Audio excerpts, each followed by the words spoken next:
মুন্সিগঞ্জের শ্রীনগরে ঢাকা মাওয়া এক্সপ্রেসওয়েতে চলন্ত একটি পিকআপ ভ্যানে আগুন লাগার ঘটনার প্রায় 1 ঘন্টা যান চলাচল বন্ধ ছিল।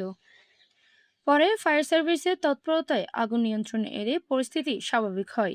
রোববার 24শে মে রাত 10:30টার দিকে উপজেলার শোলঘর ইউনিয়নের ওমপাড়া এলাকায় মাওয়ামুখী লেনে এই ঘটনা ঘটে। ফায়ার সার্ভিস সূত্র জানায়, ঢাকা থেকে গোপালগঞ্জগামী রোড বোঝাই একটি পিকআপ চলন্ত অবস্থায় হঠাৎ আগুনে দগ্ন হতে শুরু করে। এতে দ্রুত সড়কে আতঙ্ক ছড়িয়ে পড়ে এবং নিরাপত্তার কারণে সাময়িকভাবে যান চলাচল বন্ধ রাখা হয়।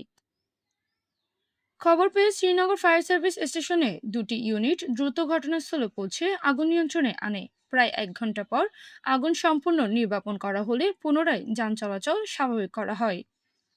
শ্রীনগর ফায়ার সার্ভিসের স্টেশন অফিসার দাওয়ান আজাদ হোসেন বিষয়টি নিশ্চিত করে জানান, আগুন লাগার কারণ তদন্ত করে দেখা হচ্ছে, তবে এ ঘটনায় কোনো হতাহতের খবর পাওয়া যায়নি। মুন্সিগঞ্জ প্রতিনিধি আনিসুর রহমান রলিনের পাঠানো তথ্য ভিডিও চিত্রে PIB 71 টিভি।